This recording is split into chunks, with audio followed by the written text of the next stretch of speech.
सतनाम वाहिगुरु साहिब जी।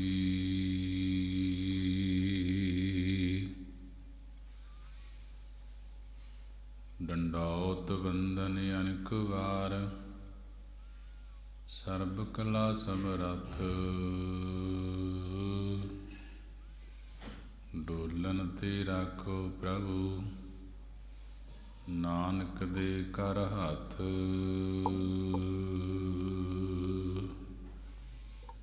फिरत फिरत प्रभ आया परया तो सरनाए।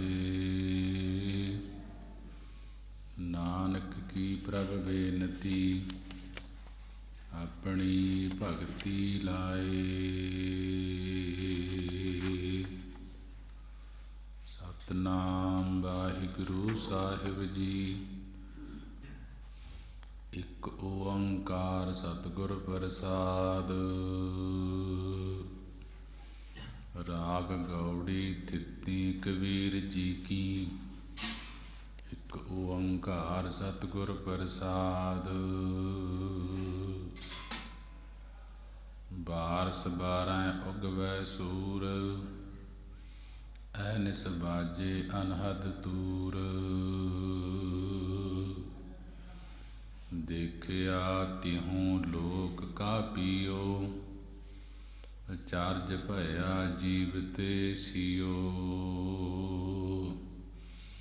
बारस बारह उगवै सूर अहनिस बाजे अनहद तूर। देखिया तिहूँ लोक का पियो चार्ज भया जीवते सियो। वाहिगुरु जी का खालसा वाहिगुरु जी की फतेह। जुगो जुग अटल चावर तख्त दे मालक लोक परलोक दे राखे। जाहरा जहूर हाजरा हजूर सर्ब कला भरपूर। जागदी जोत धन धन साहिब श्री गुरु ग्रंथ साहिब महाराज जी। साहिब श्री गुरु ग्रंथ साहिब महाराज जी का कोटान कोट शुकराना है कि गुरु ने बड़ी ही रहमत कृपा की है। संगतां नूं अमृत वेले दे खुले दर्शन दीदारे बख्शे हन। आओ अमृत वेले दी संभाल करते हुए साहिब श्री गुरु ग्रंथ साहिब महाराज जी दे दर्शन दीदारे करते हुए गुरु दरबार के अंदर हाजरियां भरते हुए मन बिरतियां नूं एकागर करते हुए गुरु की बाणी बाणी की विचार श्रावण करते हुए अपने मनुखा जन्म दियां घड़ियां नूं सफला करते हुए गुरु दरबार दे विच गुरु की निघी गोद का आनंद माणते हुए साहिब श्री गुरु ग्रंथ साहिब महाराज जी नूं सीस झुकाउंदे हुए डंडौत वंदना करते हुए अरदासां बेनतियां करते हुए सारी संगत गज के फतेह बुलाउणा करिए जी। वाहिगुरु जी का खालसा वाहिगुरु जी की फतेह। साहिब श्री गुरु ग्रंथ साहिब महाराज जी की पवित्र बाणी भगत कबीर जी थित्तां द्वारा कथन करते हैं कि बारस बारह उगवै सूर। बारस द्वादशी द्वारा कथन करते हैं कि जिमें इक्को समय 12 सूरज उगवै उदय हो जाण प्रकाश हुंदा है। इवें जदों 12 पंज ज्ञान इंद्रे पंज कर्म इंद्रे मन ते बुद्ध जदों अंदरों निरोध हो जाते हैं उदों अंदर 12 सूरजां वर्गा प्रकाश प्रतीत हुंदा है। बारस 12 ਉਗਵੈ ਸੂਰ ਕੇ ਬਾਰਸ ਦੁਆਦਸੀ ਦੁਆਰਾ। ਏਕੋਂ 10ਵੀਂ 11 ਬਾਰਸ। ਬਾਰਸ ਦੁਆਰਾ ਕਥਨ ਕਰਦੇ ਹਨ ਕਿ ਜਿਵੇਂ ਇੱਕੋ ਸਮੇਂ 12 ਹੈ, 12 ਸੂਰਜ ਉਗਵੈ ਉਦੈ ਹੁੰਦੇ ਹਨ, ਪ੍ਰਕਾਸ਼ ਹੁੰਦਾ ਹੈ ਜਦੋਂ ਸੂਰਜਾਂ ਦਾ। ਇਵੇਂ ਜਦੋਂ 12 ਪੰਜ ਗਿਆਨ ਇੰਦਰੇ, ਪੰਜ ਕਰਮ ਇੰਦਰੇ, ਮਨ ਤੇ ਬੁੱਧ ਜਦੋਂ ਇਹ ਅੰਦਰੋਂ ਨਿਰੋਧ ਹੋ ਜਾਂਦੇ ਹਨ, ਇਹਨਾਂ ਨੂੰ ਚਾਨਣ ਹੋ ਜਾਂਦਾ ਹੈ, ਉਦੋਂ ਅੰਦਰ 12 ਸੂਰਜਾਂ ਵਰਗਾ ਪ੍ਰਕਾਸ਼ ਪ੍ਰਤੀਤ ਹੁੰਦਾ ਹੈ। ਬਾਰਸ 12 ਉਗਵੈ ਸੂਰ, ਜਦੋਂ ਬ੍ਰਹਮ ਗਿਆਨੀ ਰੂਪੀ ਸੂਰਜ ਹਿਰਦੇ ਰੂਪੀ ਆਕਾਸ਼ ਵਿੱਚ ਉਦੈ ਹੁੰਦਾ ਹੈ, ਉਦੋਂ ਮਨ 12 ਇੰਦਰੀਆਂ ਤੇ ਵਿਸ਼ਿਆਂ ਤੋਂ ਰਹਿਤ ਹੋ ਕੇ ਅਹਨਿਸ ਰਾਤ ਦਿਨ ਅਨਹਦ ਤੂਰ ਕਿ ਅਨਹਦ ਹੱਦ ਤੋਂ ਰਹਿਤ ਇੱਕ ਰਸ ਅਜਪਾ ਜਾਪ ਰੂਪ ਬਾਜੇ ਵੱਜਦੇ ਰਹਿੰਦੇ ਹਨ ਅੰਦਰ, ਕਿ ਅਹਨਿਸ ਬਾਜੇ ਅਨਹਦ ਤੂਰ। ਜਦੋਂ ਅਹਨਿਸ ਦਿਨ ਰਾਤ ਹੱਦ ਤੋਂ ਰਹਿਤ ਇੱਕ ਰਸ ਅਜਪਾ ਜਾਪ ਸ਼ੁਰੂ ਹੋ ਜਾਂਦਾ ਹੈ, ਤਾਂ ਅੰਦਰ ਰਣ ਸਿੰਘੇ ਬਾਜੇ ਵੱਜ ਜਾਂਦੇ ਹਨ। ਦੇਖਿਆ ਤਿਹੋਂ ਲੋਕ ਕਾ ਪੀਓ, ਫਿਰ ਤਿਹੋਂ ਤਿੰਨਾਂ ਲੋਕਾਂ ਦਾ ਪੀਓ ਪਤੀ ਪਰਮਾਤਮਾ। ਉਹਨਾਂ ਨੇ ਦੇਖ ਲਿਆ ਹੈ, ਉਹਨਾਂ ਨੂੰ ਦਿਸ ਪੈਂਦਾ ਹੈ, ਜਿਨ੍ਹਾਂ ਦੇ ਅੰਦਰ ਅਨਹਦ ਬਾਜੇ ਵੱਜ ਜਾਂਦੇ ਹਨ, ਕਿ ਉਸ ਨਾਮ ਦੀ ਜਿਹੜੀ ਧੁਨ ਹੈ, ਜਦੋਂ ਪਰਮੇਸ਼ਰ ਦੇ ਨਾਮ ਦੀ ਧੁਨ ਚੱਲ ਪੈਂਦੀ ਹੈ, ਧੁਨ ਦੇ ਅਜਪਾ ਜਾਪ ਦੇ ਨਾਲ ਬਾਜੇ ਵੱਜ ਜਾਂਦੇ ਹਨ। ਫਿਰ ਤਿੰਨਾਂ ਲੋਕਾਂ ਦਾ ਪਤੀ ਪਰਮਾਤਮਾ ਉਹਨਾਂ ਨੂੰ ਦਿਸ ਪੈਂਦਾ ਹੈ, ਜਿਨ੍ਹਾਂ ਦੇ ਅੰਦਰ ਬਾਜੇ ਵੱਜਦੇ ਹਨ, ਅਨਹਦ ਬਾਜੇ। ਤੇ ਅੰਤਸ ਕਾਰਨ ਹਿਰਦੇ ਦੇ ਅੰਦਰ ਜੋਤੀ ਸਰੂਪ ਪ੍ਰਗਟ ਹੋ ਜਾਂਦਾ ਹੈ। ਤੇ ਇਉਂ ਇਹ ਅਸਚਰਜ ਭਇਆ ਜੀਵ ਤੇ ਸੀਓ, ਤੇ ਇਉਂ ਇਹ ਬਹੁਤੇ ਅਸਚਰਜ ਭਇਆ ਹੋਇਆ। ਅਸਚਰਜ ਦੀ ਗੱਲ ਹੋ ਜਾਂਦੀ ਹੈ ਕਿ ਜਦੋਂ ਅੰਦਰ ਅਨਹਦ ਬਾਜੇ ਵੱਜਣ ਲੱਗ ਜਾਂਦੇ ਹਨ। ਜੀਵ ਤੇ ਸੀਓ, ਇਹ ਜੀਵ ਤੇ ਉਲਟ ਕੇ ਸੀਓ ਕਲਿਆਣ ਸਰੂਪ ਬ੍ਰਹਮ ਦਾ ਹੀ ਰੂਪ ਹੋ ਗਿਆ ਹੈ, ਜਿਸ ਦੇ ਅੰਦਰ ਅਨਹਦ ਬਾਜੇ ਵੱਜਣ ਲੱਗ ਜਾਂਦੇ ਹਨ। ਉਹ ਜੀਵ ਫਿਰ ਉਲਟ ਕੇ ਕਲਿਆਣ ਸਰੂਪ ਬ੍ਰਹਮ ਦਾ ਰੂਪ ਹੀ ਹੋ ਜਾਂਦਾ ਹੈ, ਉਸ ਪਰਮੇਸ਼ਰ ਦਾ ਰੂਪ ਹੀ ਹੋ ਜਾਂਦਾ ਹੈ, ਜਿਸ ਦੇ ਅੰਦਰ ਨਾਮ ਦੇ ਬਾਜੇ ਵੱਜਣ ਲੱਗ ਜਾਂਦੇ ਹਨ, ਧੁਨਾਂ ਚੱਲ ਪੈਂਦੀਆਂ ਹਨ। ਅੱਗੇ ਤੇਰਸ ਥਿਤ ਦੁਆਰਾ ਕਥਨ ਕਰਦੇ ਹਨ। ਤੇਰਸ ਤੇਰਹ ਆਗਮ ਬਖਾਣ, ਅਰਧ ਉਰਧ ਵਿੱਚ ਸਾਮ ਪਹਿਚਾਣ, ਨੀਚ ਊਚ ਨਹੀਂ ਮਾਨ ਅਮਾਨ, ਵਿਆਪਕ ਰਾਮ ਸਗਲ ਸਾਮਾਨ। ਤੀਰਸ ਦੀ ਥਿਤ ਦੁਆਰਾ ਕਥਨ ਕਰਦੇ ਹਨ। ਤ੍ਰয়োਦਸੀ ਥਿਤ ਦੁਆਰਾ ਭਗਤ ਜੀ ਸਮਝਾਉਂਦੇ ਹਨ ਕਿ 13 ਆਗਮ ਬਖਾਣ, 9 ਵਿਆਕਰਨ ਅਤੇ 4 ਵੇਦ, ਇਹ 13 ਗ੍ਰੰਥ ਅਤੇ 6 ਸ਼ਾਸਤਰ ਉਸ ਪਰਮੇਸ਼ਰ ਦਾ ਬਖਿਆਨ ਕਰਦੇ ਹਨ।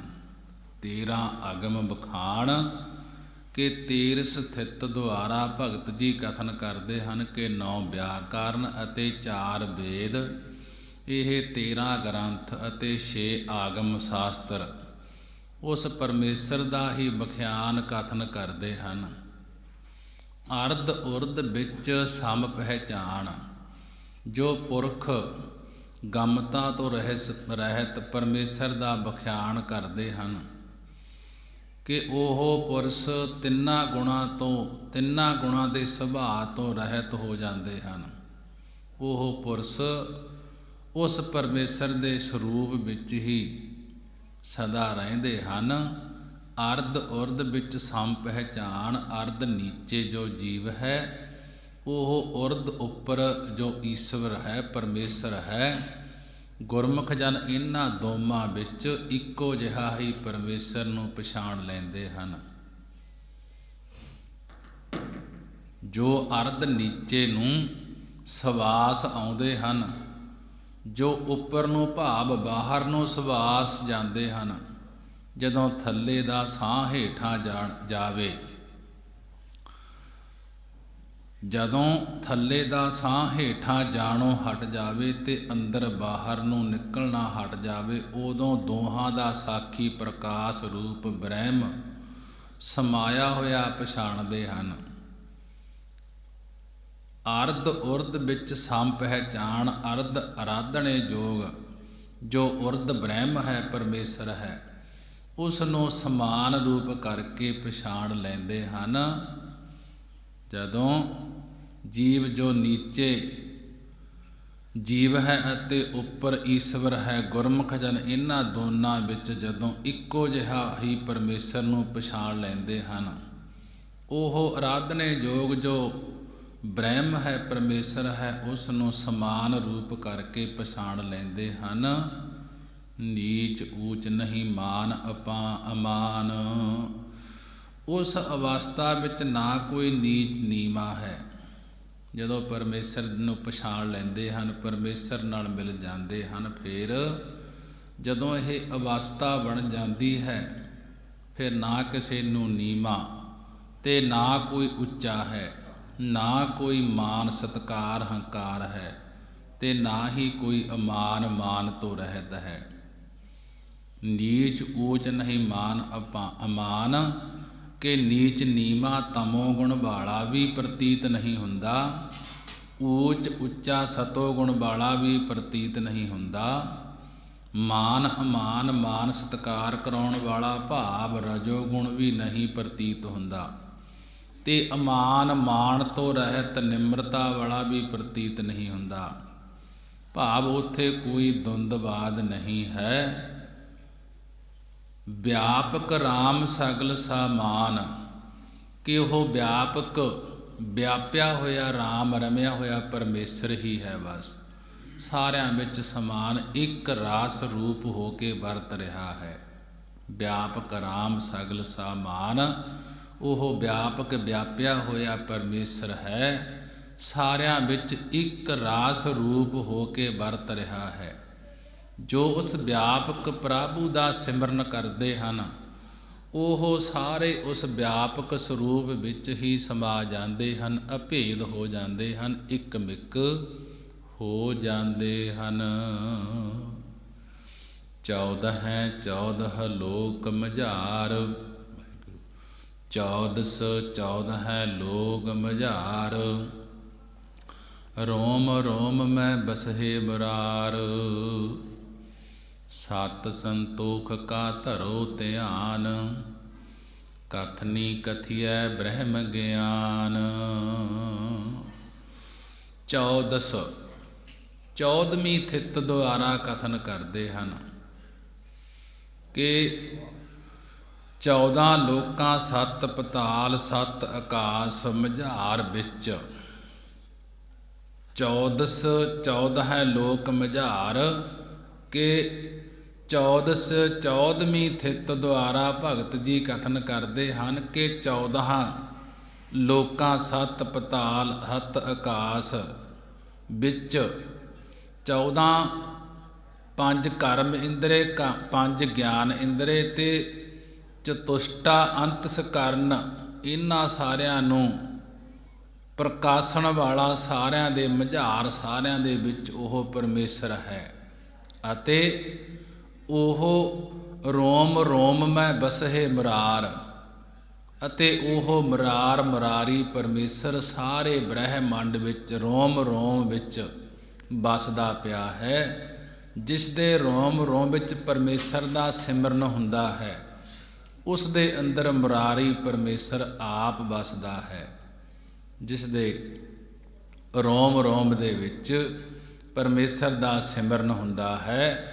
ਉਸ ਦੇ ਅੰਦਰ ਮੁਰਾਰੀ ਮੁਰਦੈਂਤ ਦੇ ਨਾਸ ਕਰਨ ਵਾਲਾ ਪਰਮੇਸ਼ਰ ਆਪ ਵਸਦਾ ਹੈ।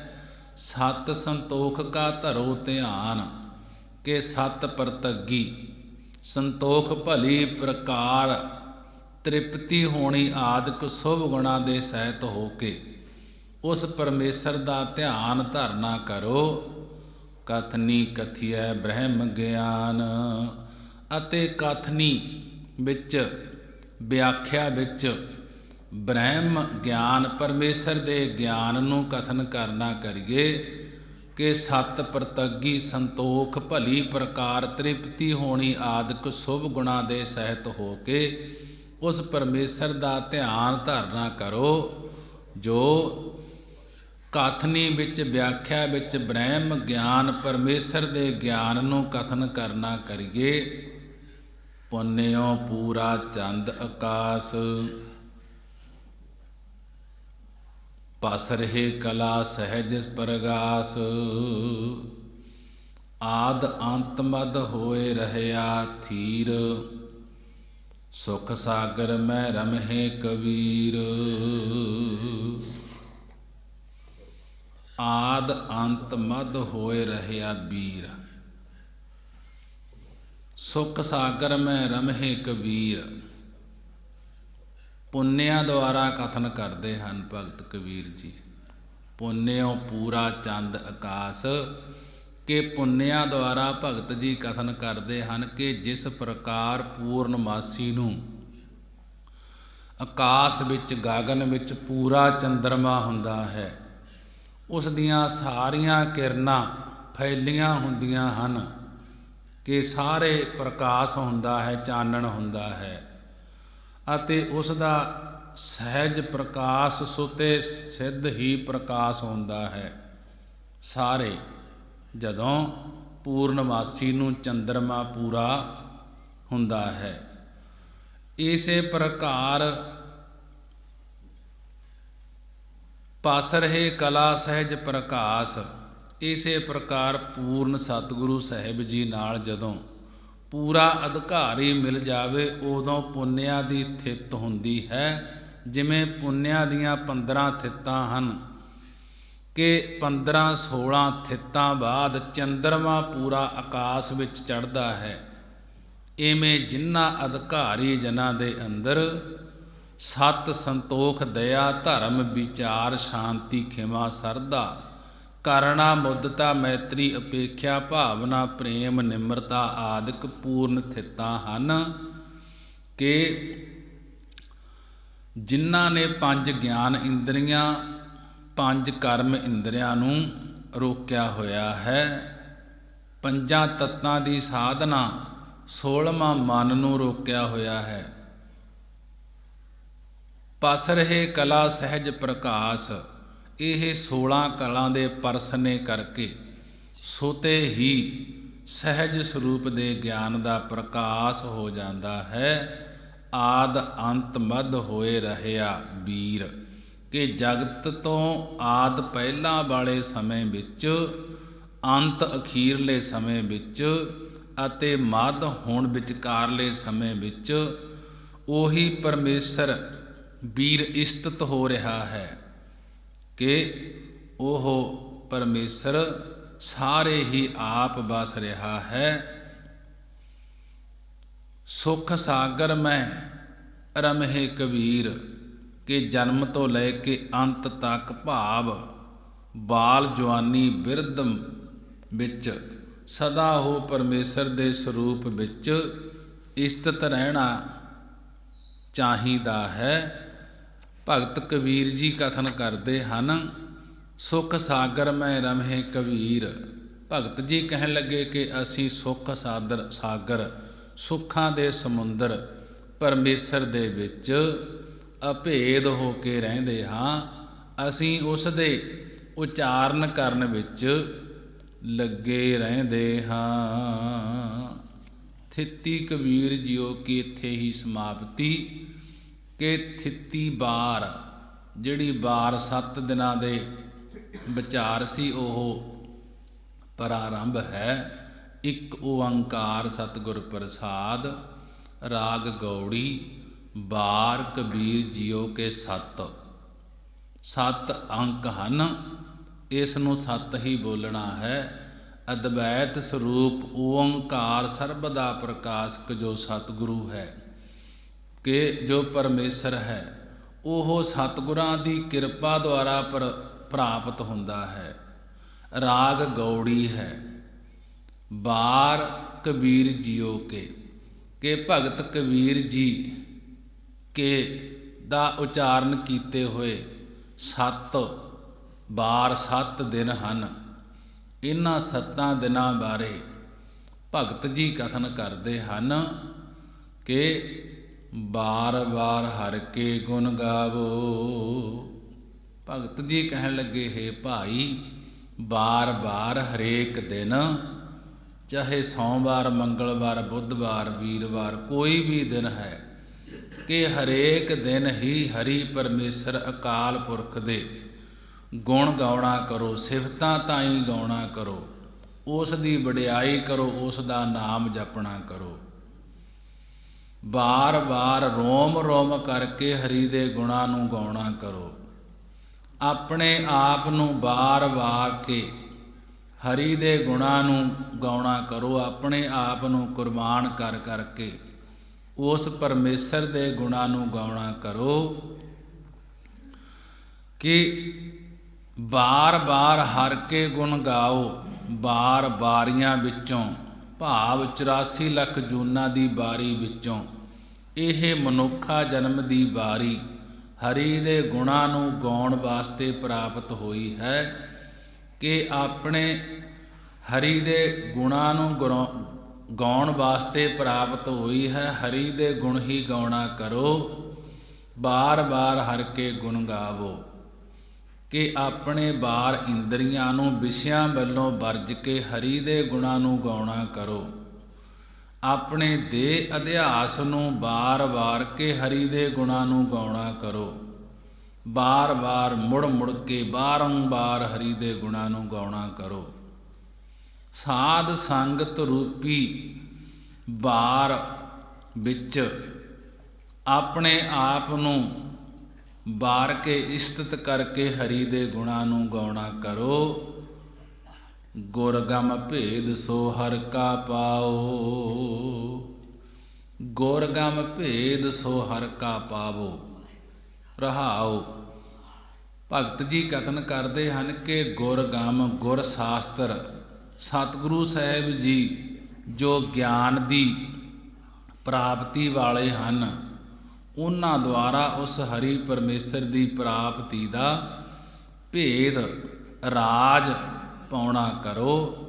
ਗੁਰਗਮ ਭੇਦ ਸੋ ਹਰਿ ਕਾ ਪਾਵੋ, ਕਿ ਗੁਰਗਮ, ਗੁਰ ਸ਼ਾਸਤਰ, ਸਤਿਗੁਰੂ ਸਾਹਿਬ ਜੀ ਜੋ ਗਿਆਨ ਦੀ ਪ੍ਰਾਪਤੀ ਵਾਲੇ ਹਨ, ਉਹਨਾਂ ਦੁਆਰਾ ਉਸ ਹਰੀ ਪਰਮੇਸ਼ਰ ਦੀ ਪ੍ਰਾਪਤੀ ਦਾ ਭੇਤ ਪਾਉਣਾ ਕਰੋ, ਕਿ ਉਸ ਰਾਜ ਨੂੰ ਜਾਣਨਾ ਕਰੋ ਜੋ ਗੁਰੂ ਸਾਹਿਬ ਜੀ ਬਾਣੀ ਦੁਆਰਾ ਦੱਸਦੇ ਹਨ। ਰਹਾਉ।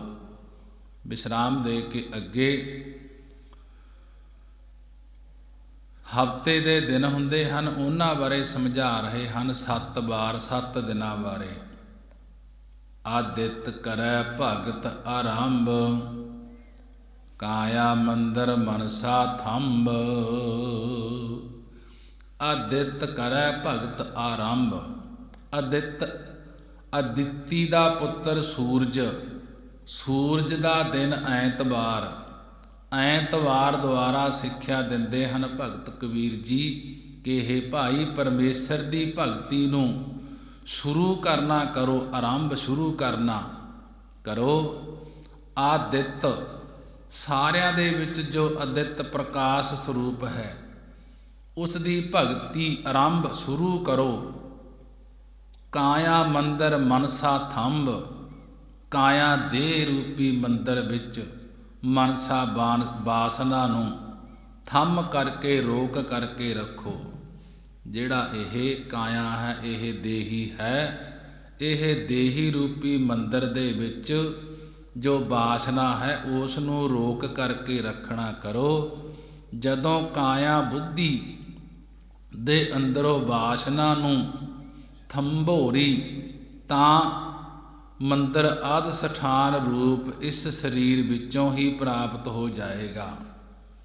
ਭਗਤ ਜੀ ਅੱਗੇ ਸਮਝਾ ਰਹੇ ਹਨ, ਇਹ ਨਿਸ ਅਖੰਡ ਸੋ ਰਹੀ ਜਾਏ, ਤੋ ਅਨਹਦ ਬੇਣ ਸਹਿਜ ਮੈਂ ਬਾਏ। ਇਹ ਨਿਸ ਅਖੰਡ ਸੋ ਰਹੀ ਜਾਏ, ਤੋ ਅਨਹਦ ਬੇਨ ਸਹਿਜ ਮਹਿ ਬਾਏ। ਕਿ ਇਹ ਨਿਸ ਰਾਤ ਦਿਨੇ ਜਦੋਂ ਬਿਰਤੀ ਅਖੰਡਾਕਾਰ ਹੋ ਰਹੀ ਹੀ ਜਾਵੇ, ਭਾਵ ਬ੍ਰਹਮਕਾਰ ਹੋ ਕੇ ਟਿਕੀ ਰਹੇ, ਰਾਤ ਦਿਨ ਨਿਰੰਤਰ ਕੱਟਣ ਤੋਂ ਰਹਿਤ ਧੁਨੀ ਹਿਰਦੇ ਵਿੱਚ ਉਪਜਦੀ ਹੈ। ਜਦੋਂ ਅਖੰਡ ਸਰੂਪ ਵਿੱਚ ਬਿਰਤੀ ਰਹਿ ਜਾਂਦੀ ਹੈ, ਉਦੋਂ ਅਵਿਦਿਆ ਰੂਪੀ ਰਾਤ ਤੋਂ ਗਿਆਨ ਰੂਪੀ ਦਿਨ ਚੜ੍ਹ ਜਾਂਦਾ ਹੈ। ਤੋ ਅਨਹਦ ਬੇਣ ਸਹਿਜ ਮਹਿ ਬਾਏ। ਤਦੋਂ ਜੋ ਅਨਹਦ ਹੱਦ ਤੋਂ ਰਹਿਤ ਸੁੰਦਰ ਰੂਪ ਬੇਣ ਬਾਣੀ ਹੈ, ਉਸ ਨੂੰ ਸੁਤੇ ਸਿੱਧ ਵਜਾਉਣਾ ਕਰੋ। ਬਾਣੀ ਦੁਆਰਾ ਉਸ ਪਰਮੇਸ਼ਰ ਦੀ ਸਿਫਤ ਸਲਾਹ ਕਰੋ। ਤਦੋਂ ਹੱਦ ਤੋਂ ਰਹਿਤ ਬੇਣੂ ਆਤਕ ਬਾਜੇ ਸੁਤੇ ਸਿੱਧ ਹੀ ਦਸਮ ਦੁਆਰ ਵਿੱਚ ਵੱਜਣ ਲੱਗ ਜਾਂਦੇ ਹਨ। ਤਉ ਅਨਹਦ ਬੇਣ ਸਹਿਜ ਮੈਂ ਬਾਏ। ਕਿ ਹੱਦ ਤੋਂ ਰਹਿਤ ਪਰਮੇਸ਼ਰ ਜਿਸ ਦੀ ਸੰਸਾਰ ਬਣਾਵਟ ਹੈ, ਬੇਣ ਹੈ, ਉਸ ਪਰਮੇਸ਼ਰ ਨੂੰ ਸ਼ਾਂਤੀ ਦੁਆਰਾ ਹਿਰਦੇ ਵਿੱਚੋਂ ਪ੍ਰਗਟ ਕਰੋ। ਸੋਮਵਾਰ ਸਸ ਅੰਮ੍ਰਿਤ ਝਰੈ, ਚਾਖਤ ਬੇਗ ਸਗਲ ਬਿਖ ਹਰੈ।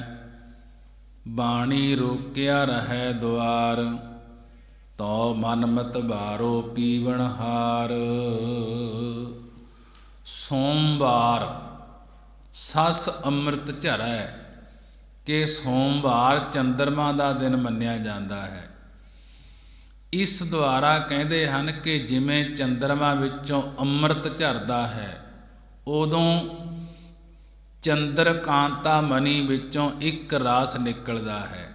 ਜਿਸ ਰਸ ਨੂੰ ਚਖਣ ਨਾਲ ਚਾਖਤ ਬੇਗ ਛੇਤੀ ਹੀ ਮਨੀ ਵਾਲੇ ਸੱਪ ਦੀ ਸ਼ਾਂਤੀ ਜ਼ਹਿਰ ਤਕਰੀਬਨ 1 ਮਹੀਨੇ ਵਾਸਤੇ ਨਾਸ ਹੋ ਜਾਂਦੀ ਹੈ। ਸੋਮਵਾਰ ਸਸ ਅੰਮ੍ਰਿਤ ਝਰੈ, ਚਾਖਤ ਬੇਗ ਛਾਗਲ ਬਿਖ ਹਰੈ। ਕਿ ਸੋਮਵਾਰ ਚੰਦਰਮਾ ਦਾ ਦਿਨ ਮੰਨਿਆ ਜਾਂਦਾ ਹੈ। ਇਸ ਦੁਆਰਾ ਕਹਿੰਦੇ ਹਨ ਕਿ ਜਿਵੇਂ ਚੰਦਰਮਾ ਵਿੱਚੋਂ ਅੰਮ੍ਰਿਤ ਝਰਦਾ ਹੈ, ਉਦੋਂ ਚੰਦਰ ਕਾਂਤਾ ਮਣੀ ਵਿੱਚੋਂ ਇੱਕ ਰਸ ਨਿਕਲਦਾ ਹੈ। ਜਿਸ ਰਸ ਨੂੰ ਚਖਣ ਨਾਲ ਛੇਤੀ ਹੀ ਮਣੀ ਵਾਲੇ ਸੱਪ ਦੀ ਸਾਰੀ ਜ਼ਹਿਰ ਤਕਰੀਬਨ 1 ਮਹੀਨੇ ਵਾਸਤੇ ਨਾਸ ਹੋ ਜਾਂਦੀ ਹੈ। ਇਸੇ ਪ੍ਰਕਾਰ ਗੁਰੂ ਸਾਹਿਬ ਜੀ ਸਾਸ ਚੰਦਰਮਾ ਰੂਪ ਹਨ। ਜਦੋਂ ਇਹਨਾਂ ਵਿੱਚੋਂ ਅੰਮ੍ਰਿਤ ਉਪਦੇਸ਼ ਨਾਮ ਰੂਪ ਝਰਨਾ ਝਰਦਾ ਹੈ, ਉਦੋਂ ਜਿਨ੍ਹਾਂ ਦੀ ਬੁੱਧ ਚੰਦਰ ਕਾਂਤ ਮਨੀ ਦੀ ਨਿਆਈ ਹੈ, ਉਸ ਬੁੱਧੀ ਵਿੱਚੋਂ ਪਰਮੇਸ਼ਰ ਦਾ ਆਨੰਦ ਰੂਪ ਰਸ ਪ੍ਰਾਪਤ ਹੁੰਦਾ ਹੈ। ਜਿਹੜੇ ਜਗਿਆਸੂ ਅਧਿਕਾਰੀ ਜਨ ਉਸ ਰਸ ਨੂੰ ਚੱਖਦੇ ਹਨ, ਨਾਮ ਦੇ ਨੂੰ, ਉਹਨਾਂ ਦੀ ਵਿਸ਼ਿਆਂ ਦੀ ਸਾਰੀ ਵਿਉ ਨਾਸ ਹੋ ਜਾਂਦੀ ਹੈ। ਬਾਣੀ ਰੋਕਿਆ ਰਹਿ ਦੁਆਰ। ਬਾਣੀ ਆਦਿਕ ਇੰਦਰੀਆਂ ਨੂੰ ਬੋਲਣੇ ਨੂੰ ਤੇ ਇੰਦਰੀਆਂ ਨੂੰ ਰੋਕਣਾ ਕਰੀਏ, ਫਿਰ ਦੁਆਰ ਅੰਤਸਕਰਨ ਹਿਰਦੇ ਦੇ ਅੰਦਰ ਮਨ ਰੋਕਿਆ ਰਹਿੰਦਾ ਹੈ। ਬਾਣੀ ਰੋਕਿਆ ਰਹਿ ਦੁਆਰ। ਬਾਣੀ ਦੁਆਰਾ ਰੋਕਿਆ ਹੋਇਆ ਮਨ ਸੰਸਾਰ ਵੱਲੋਂ ਰਹਿ ਜਾਂਦਾ ਹੈ। ਤਉ ਮਨ ਮਤ ਬਾਰੋ ਪੀਵਣ ਹਾਰ। ਤਉ ਤਦੋਂ ਫਿਰ ਮਨ ਚਿੱਤ ਪਰਮੇਸ਼ਰ ਦੇ ਰੰਗ ਵਿੱਚ ਮਤਬਾਰੋ ਮਸਤ ਹੋ ਜਾਂਦਾ ਹੈ। ਮਤਬਾਰੋ ਮਤ ਵਾਲਾ, ਅਕਲ ਵਾਲਾ ਭਾਵ ਆਤਮ ਵਿਸ਼ੈਣੀ ਬੁੱਧੀ ਵਾਲਾ ਹੋ ਜਾਂਦਾ ਹੈ ਅਤੇ ਆਤਮਾ ਆਨੰਦ ਨੂੰ ਪੀਵਨਹਾਰ ਪੀਣ ਵਾਲਾ ਬਣ ਜਾਂਦਾ ਹੈ। ਮੰਗਲਵਾਰੇ ਲੈ ਮਾਹੀਤ, ਪੰਚ ਚੋਰ ਕੀ ਜਾਣੈ ਰੀਤ। ਪੰਚ ਚੋਰ ਕੀ ਜਾਣੈ ਰੀਤ, ਘਰ ਛੋੜੈ ਬਾਹਰ ਜਿਨ ਜਾਏ, ਨਾ ਤਰ ਖਰਾ ਰਿਸੈ ਹੈ ਰਾਏ। ਭਗਤ ਜੀ ਬੜੇ ਹੀ ਵਿਸਥਾਰ ਦੇ ਨਾਲ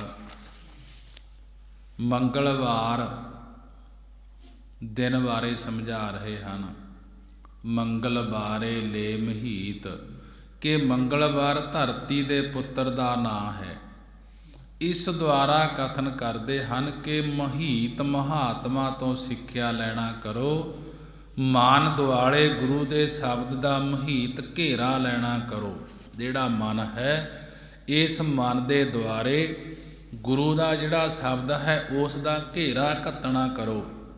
ਮਹੀਪ ਪ੍ਰਿਥਵੀ ਦੇ ਉੱਪਰ ਨੀਵਾਂ ਹੋ ਕੇ ਮਹਾਤਮਾ ਜਨਾਂ ਦੀ ਸਿੱਖਿਆ ਲੈਣਾ ਕਰੋ। ਪੰਜ ਚੋਰ ਕੀ ਜਾਣੈ ਰੀਤ, ਅਤੇ ਪੰਜ ਚੋਰ, ਪੰਜ ਕਾਮ ਕ੍ਰੋਧ ਲੋਭ ਮੋਹ ਹੰਕਾਰ ਰੂਪੀ ਚੋਰਾਂ ਦੇ ਰੋਕਣ ਦੀ ਰੀਤੀ ਨੂੰ ਗੁਰਾਂ ਦੁਆਰਾ ਜਾਣਨਾ ਕਰੋ। ਗੁਰੂ ਦੀ ਬਾਣੀ ਤੋਂ ਜਾਣਨਾ ਕਰੋ ਕਿ ਇਹ ਪੰਜ ਚੋਰ ਕਿਵੇਂ ਰੁਕਦੇ ਹਨ, ਤੇ ਗੁਰੂ ਤੇ ਮਨ ਨੂੰ ਗੁਰੂ ਦੇ ਸ਼ਬਦ ਦਾ ਮਹੀਤ ਘੇਰਾ ਘੱਤਣਾ ਕਰੋ, ਘੇਰਾ ਲੈਣਾ ਕਰੋ, ਤਾਂ ਇਹ ਗੁਰੂ ਦੀ ਸਿੱਖਿਆ ਦੁਆਰਾ ਪਤਾ ਲੱਗਦਾ ਹੈ। ਭਗਤ ਜੀ ਨੇ ਮੰਗਲਵਾਰ ਦਿਨ ਦੁਆਰਾ ਸਮਝਾਉਣਾ ਕੀਤਾ ਹੈ ਕਿ ਘਰ ਛੋੜੈ ਬਾਹਰ ਜਿਨ ਜਾਏ। ਜਿਸ ਪ੍ਰਕਾਰ ਰਾਜੇ ਦੀ ਰਾਣੀ ਆਪਣੇ ਘਰ ਮਹਿਲਾਂ ਵਿੱਚੋਂ ਰਾਜੇ ਨੂੰ ਛੱਡ ਕਰਕੇ ਬਾਹਰ ਗੋਲਿਆਂ ਨਾਲ ਪਰਤਦੀ ਫਿਰੇ ਤਾਂ ਉਸ ਉੱਪਰ ਰਾਜਾ ਨਾਰਾਜ਼ ਹੋ ਜਾਂਦਾ ਹੈ। ਇਸੇ ਪ੍ਰਕਾਰ ਬੁੱਧੀ ਰੂਪੀ ਰਾਣੀ ਅੰਤਰਮੁਖ ਬਿਰਤੀ ਰੂਪੀ ਘਰ ਨੂੰ ਛੱਡ ਕਰਕੇ ਇੰਦਰੀਆਂ ਦੇ ਵਿਸ਼ਿਆਂ ਵਿੱਚ ਮਤ ਜਾਣਾ ਕਰੇ। ਨਾ ਤਰ ਖਰਾ ਰਿਸਾ ਹੈ ਰਾਏ, ਕਿ ਨਾ ਤਰ ਨਹੀਂ ਤਾਂ ਰਾਏ। ਪ੍ਰਕਾਸ਼ ਰੂਪ ਚੇਤਨ ਬ੍ਰਹਮ ਬਹੁਤ ਰਿਸੈ ਖਿਜੇਗਾ, ਕ੍ਰੋਧਵਾਨ ਹੋਵੇਗਾ, ਭਾਵ ਗੁੱਸੇ ਹੋਵੇਗਾ। ਨਾ ਤਰ ਖਰਾ ਰਿਸਾ ਹੈ ਰਾਏ, ਕਿ ਇਸੇ ਪ੍ਰਕਾਰ ਬੁੱਧੀ ਰੂਪੀ ਰਾਣੀ ਅੰਤਰਮੁਖ ਬਿਰਤੀ ਰੂਪੀ ਘਰ ਨੂੰ ਛੱਡ ਕਰਕੇ ਬਾਹਰ ਇੰਦਰੀਆਂ ਦੇ ਵਿਸ਼ਿਆਂ ਵਿੱਚ ਮਤ ਜਾਣਾ ਕਰੇ। ਨਾ ਤਰ ਖਰਾ, ਨਾ ਤਰ ਨਹੀਂ ਤਾਂ ਰਾਏ। ਪ੍ਰਕਾਸ਼ ਰੂਪ ਚੇਤਨ ਬ੍ਰਹਮ ਉਹ ਪਰਮੇਸ਼ਰ ਬਹੁਤ ਖਿਜਦਾ ਹੈ, ਫਿਰ ਕ੍ਰੋਧਵਾਨ ਹੋਵੇਗਾ, ਭਾਵ ਗੁੱਸੇ ਹੋਵੇਗਾ। ਬੁੱਧਵਾਰ ਬੁੱਧ ਕਰੈ ਪ੍ਰਗਾਸ, ਹਿਰਦੈ ਕਮਲ ਮੈਂ ਹਰਿ ਕਾ ਵਾਸ। ਗੁਰ ਮਿਲ ਦੋਊ ਏਕ ਸਮ ਧਰੈ, ਉਰਧ ਪੰਕ ਲੈ ਸੁਧਾ ਕਰੈ। ਬੁੱਧਵਾਰ ਬੁੱਧ ਕਰੈ ਪ੍ਰਗਾਸ, ਹਿਰਦੈ ਕਮਲ ਮੈਂ ਹਰਿ ਕਾ ਵਾਸ। ਗੁਰ ਮਿਲ ਦੋਊ ਏਕ ਸਮ ਧਰੈ, ਉਰਧ ਪੰਕ ਲੈ ਸੁਧਾ ਕਰੈ। ਭਗਤ ਜੀ ਬੁੱਧਵਾਰ ਦਿਨ ਦੁਆਰਾ ਕਥਨ ਕਰਦੇ ਹਨ ਕਿ ਬੁੱਧਵਾਰ ਦਿਨ ਚੰਦਰਮਾ ਦੇ ਪੁੱਤਰ ਦਾ ਨਾਮ ਹੈ। ਇਸ ਵਾਰ ਦੁਆਰਾ ਕਥਨ ਕਰਦੇ ਹਨ ਕਿ ਹੇ ਭਾਈ, ਸਤਿਗੁਰਾਂ ਦੁਆਰਾ ਬੁੱਧੀ ਦੇ ਅੰਦਰ ਬ੍ਰਹਮ ਦੇ ਗਿਆਨ ਦਾ ਪ੍ਰਕਾਸ਼ ਕਰਨਾ ਕਰੋ। ਹਿਰਦੈ ਕਮਲ ਮੈਂ ਹਰਿ ਕਾ ਵਾਸ, ਫੇਰ ਹਿਰਦੇ ਰੂਪੀ ਕਮਲ ਦੇ ਵਿੱਚ ਹਰੀ ਦਾ ਵਾਸਾ ਪ੍ਰਾਪਤ ਹੋ ਜਾਏਗਾ। ਹਿਰਦੇ ਰੂਪੀ ਕਮਲ ਦੇ ਵਿੱਚ ਹੀ ਹਰੀ ਪਰਮੇਸ਼ਰ ਦਾ ਵਾਸਾ ਹੋ ਜਾਏਗਾ। ਕਿ ਜੇ ਸਤਿਗੁਰਾਂ ਦੁਆਰਾ ਬੁੱਧੀ ਦੇ ਅੰਦਰ ਬ੍ਰਹਮ ਦੇ ਗਿਆਨ ਦਾ ਪ੍ਰਕਾਸ਼ ਕਰਨਾ ਕਰੋਗੇ, ਫਿਰ ਹਿਰਦੇ ਦੇ ਵਿੱਚ ਹਰੀ ਦਾ ਵਾਸਾ ਪ੍ਰਾਪਤ ਹੋਵੇਗਾ। ਗੁਰਮਿਲ ਦੋ ਏਕ ਸਮ ਧਰੈ, ਸਤਿਗੁਰੂ ਸਾਹਿਬ ਜੀ ਨਾਲ ਮਿਲ ਕਰਕੇ ਦੋਵੇਂ ਜੀਵ ਅਤੇ ਈਸ਼ਰ, ਜੀਵ ਤੇ ਈਸ਼ਰ ਦੋਵੇਂ ਏਕਤਾ ਸਮਾਨ ਬਿਰਤੀ ਧਾਰਨ ਕਰੋ, ਭਾਵ ਕਿ ਜੀਵ ਅਤੇ ਈਸ਼ ਦੋਵਾਂ ਵਿੱਚ ਇੱਕ ਬ੍ਰਹਮ ਦੀ ਜੋਤ ਹੈ। ਗੁਰਮਿਲ ਦੋ ਏਕ ਸਮ ਧਰੈ, ਗੁਰਾਂ ਨਾਲ ਮਿਲ ਕਰਕੇ ਗੁਰੂ ਅਤੇ ਪਰਮੇਸ਼ਰ ਦੋਵਾਂ ਵਿੱਚ ਸਮਤਾ ਧਾਰਨ ਕਰੋ ਕਿ ਗੁਰੂ ਅਤੇ ਪਰਮੇਸ਼ਰ ਦੋਵੇਂ ਇੱਕ ਰੂਪ ਹਨ। ਗੁਰਮਿਲ ਦੋ ਏਕ ਸਮ ਧਰੈ, ਗੁਰਾਂ ਨਾਲ ਮਿਲ ਕਰਕੇ ਦੋਨਾਂ ਅਗਿਆਨੀ ਤੇ ਗਿਆਨੀ, ਆਸਤਿਕ ਤੇ ਨਾਸਤਿਕ ਆਦਿਕ ਦੋਵਾਂ ਵਿੱਚ ਏਕਤਾ ਸਮਾਨ ਬਿਰਤੀ ਧਾਰ ਕੇ ਪਰਮੇਸ਼ਰ ਨੂੰ ਵਿਆਪਕ ਜਾਣੋ ਅਤੇ ਉਰਦ ਪੰਕ ਲੈ ਸੁਧਾ ਕਰੈ ਅਤੇ ਪਰਮੇਸ਼ਰ ਤੋਂ ਬੇਮੁਖ ਹੋਣ ਰੂਪ ਉਰਦ ਉਲਟੇ ਹਿਰਦੇ ਰੂਪੀ ਕਮਲ ਨੂੰ ਲੈ ਕਰਕੇ ਪਰਮੇਸ਼ਰ ਦੇ ਸਨਮੁਖ ਹੋਣ ਰੂਪ ਸੁਧਾ ਸਿੱਧਾ ਕਰਨਾ ਕਰੋ ਕਿ ਫਿਰ ਉਹ ਪਰਮੇਸ਼ਰ ਵਸੇਗਾ ਅੰਦਰ। ਅੱਗੇ ਭਗਤ ਜੀ ਸਮਝਾ ਰਹੇ ਹਨ, ਬ੍ਰਹਸਪਤ ਵਿਖਿਆ ਦੇ ਬਹਾਏ, ਤੀਨ ਦੇਵ ਮੈਂ ਸੰਗ ਲਾਏ, ਤੀਨ ਨਦੀ ਤਹਿ ਤ੍ਰਿਕੁਟੀ ਮਾਹੇ, ਐ ਨਿਸ ਕਸਮਲ ਧੋਵਹਿ ਨਾਹੇ। ਬ੍ਰਹਸਪਤ ਕਿਹਾ ਵੀਰਵਾਰ ਨੂੰ, ਕਿ ਵੀਰਵਾਰ ਦੇਵਤਿਆਂ ਦੇ ਗੁਰੂ ਦਾ ਨਾਮ ਬ੍ਰਹਸਪਤ ਹੈ। ਇਸ ਦੁਆਰਾ ਸਿੱਖਿਆ ਕਥਨ ਕਰਦੇ ਹਨ ਕਿ ਹੇ ਭਾਈ, ਵਿਖਿਆ ਦੇ ਬਹਾਏ, ਕਿ ਵਿਖਿਆ ਮਾਇਆ ਜ਼ਹਿਰ ਨੂੰ ਨਾਮ ਦੇ ਅਭਿਆਸ ਕਰਕੇ ਬਹਾ ਦੇਣਾ ਕਰ, ਰੋੜ ਦੇਣਾ ਕਰ।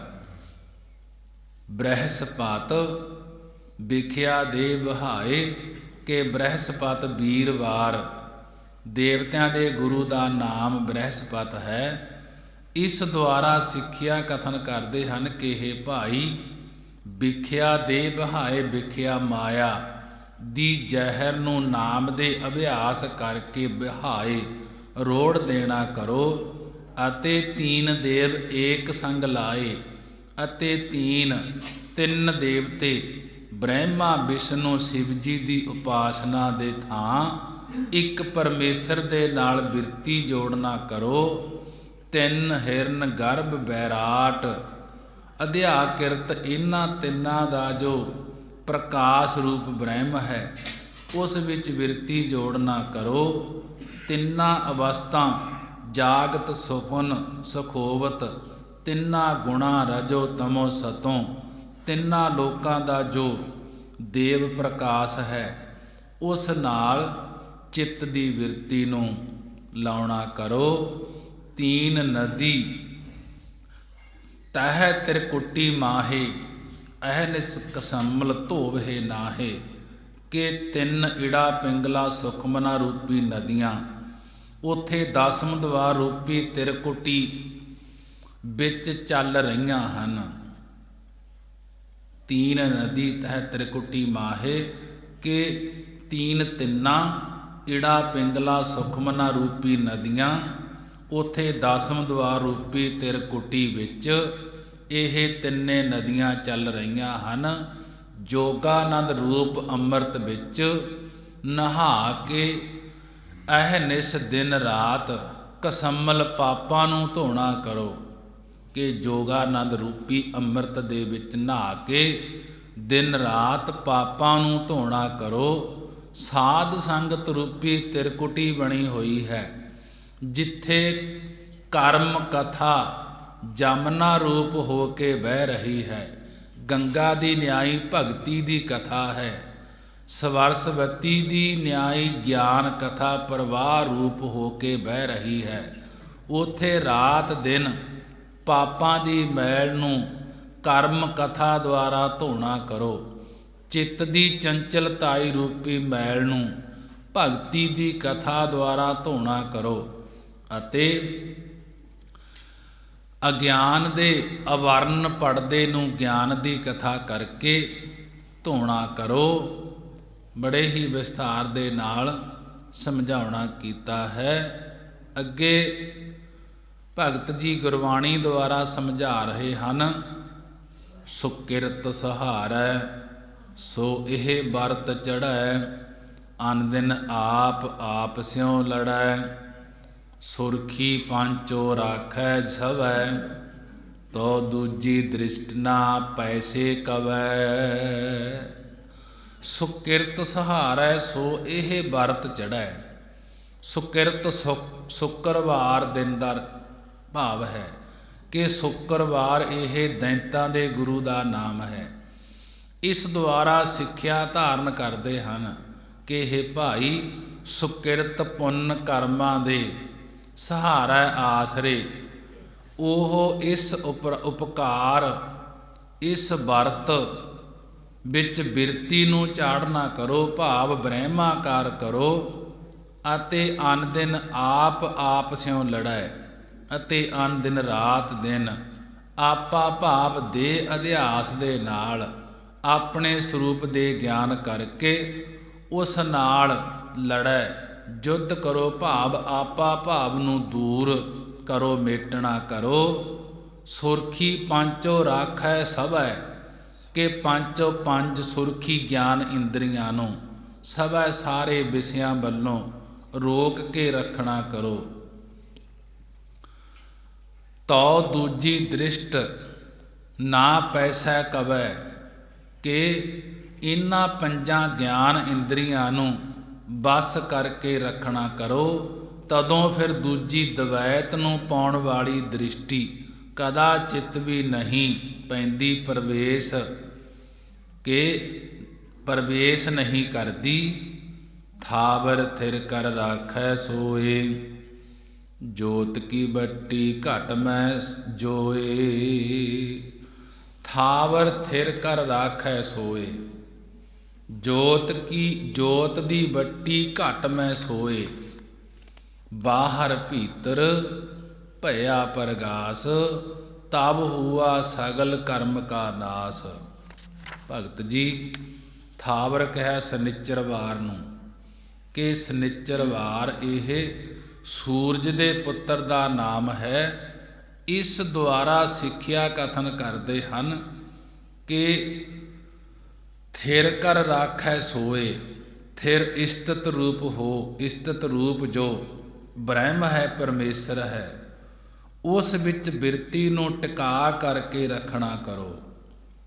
ਥਾਵਰ ਥਿਰ ਕਰ ਰਾਖੈ ਸੋਏ, ਥਾਵਰ ਸਨਿਚਰਵਾਰ ਦਿਨ ਦੁਆਰਾ ਕਥਨ ਕਰਦੇ ਹਨ ਕਿ ਇਹ ਸੂਰਜ ਦੇ ਪੁੱਤਰ ਦਾ ਨਾਮ ਹੈ ਸਨਿਚਰਵਾਰ।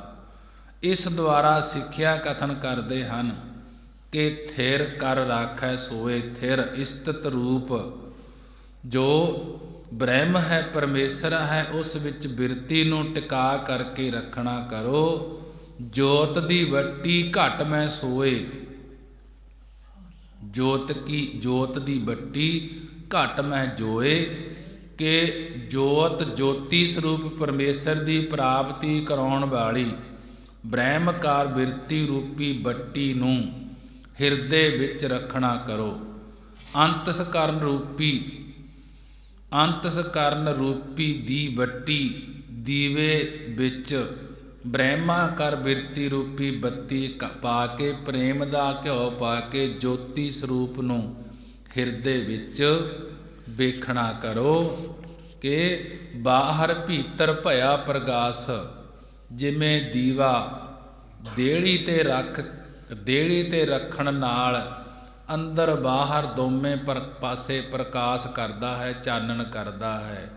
ਇਵੇਂ ਜਦੋਂ ਪਰਮੇਸ਼ਰ ਅੰਦਰ ਪ੍ਰਕਾਸ਼ ਹੋ ਜਾਂਦਾ ਹੈ, ਜਦੋਂ ਪਰਮੇਸ਼ਰ ਅੰਦਰ ਪ੍ਰਕਾਸ਼ ਹੋ ਜਾਂਦਾ ਹੈ, ਉਦੋਂ ਬਾਹਰ ਬ੍ਰਹਿਮੰਡ ਵਿੱਚ ਅਤੇ ਭੀਤਰ ਸਰੀਰਾਂ ਦੇ ਵਿੱਚ, ਹਿਰਦੇ ਦੇ ਵਿੱਚ ਬਾਹਰ ਮੁਖ ਬਿਰਤੀ ਵਾਲੇ ਅਤੇ ਭੀਤਰ ਅੰਤਰਮੁਖ ਬਿਰਤੀ ਵਾਲੇ ਸਾਰਿਆਂ ਵਿੱਚ ਉਸ ਪਰਮੇਸ਼ਰ ਦਾ ਪ੍ਰਕਾਸ਼ ਹੋਇਆ ਦਿਸਣ ਲੱਗ ਪੈਂਦਾ ਹੈ। ਤਬ ਹੁਆ ਸਗਲ ਕਰਮ ਕਾ ਨਾਸ, ਜਦੋਂ ਪਰਮੇਸ਼ਰ ਅੰਦਰ ਵਿਆਪਕ ਹੋਇਆ ਦਿਸਣ ਲੱਗ ਪੈਂਦਾ ਹੈ, ਤਬ ਤਦੋਂ ਸਗਲ ਸਾਰੇ ਕਰਮ ਕਾਂਡਾਂ ਦਾ ਨਿਤ ਨਿਮਿਤ ਕਾਮ ਸਪਰਾਸ਼ਚਿਤ ਨਿਖਿੱਧ ਆਦਿਕ ਦਾ ਨਾਸ ਹੋ ਜਾਂਦਾ ਹੈ, ਖਾਤਮਾ ਹੋ ਜਾਂਦਾ ਹੈ। ਜਬ ਲਗ ਘਟ ਮੈਂ ਦੂਜੀ ਆਨ, ਤੌਲੋ ਮਹਿਲ ਨ ਲਾਭੈ ਜਾਨ। ਜਬ ਲਗ ਘਟ ਮੈਂ ਦੂਜੀ ਆਨ, ਤੌਲੋ ਮਹਿਲ ਨ ਲਾਭੈ ਜਾਨ। ਰਮਤ ਰਾਮ ਸਿਉ ਲਾਗੋ ਰੰਗ, ਕਹਿ ਕਬੀਰ ਤਬ ਨਿਰਮਲ ਅੰਗ। ਭਗਤ ਕਬੀਰ ਜੀ ਅਖੀਰਲੀਆਂ ਪੰਗਤੀਆਂ ਦੇ ਅੰਦਰ ਕਥਨ ਕਰਦੇ ਹਨ ਕਿ ਜਾਬ ਲਗ ਘਟ ਮੈਂ ਦੂਜੀ ਆਨ। ਹੇ ਭਾਈ, ਜਦ ਤੱਕ ਘਟ ਹੁੰਦਾ ਹਿਰਦੇ ਵਿੱਚ ਦੂਜੀ ਦਵੈਤ ਆਨ ਆਈ ਹੋਈ ਹੈ, ਕਿ ਹੇ ਭਾਈ ਜਦੋਂ ਤੱਕ ਹਿਰਦੇ ਵਿੱਚ ਦੂਜੀ ਦਵੈਤ ਆਈ ਹੋਈ ਹੈ, ਤੌਲੋ ਮਹਿਲ ਨਾ ਲਾਭੈ ਜਾਨ।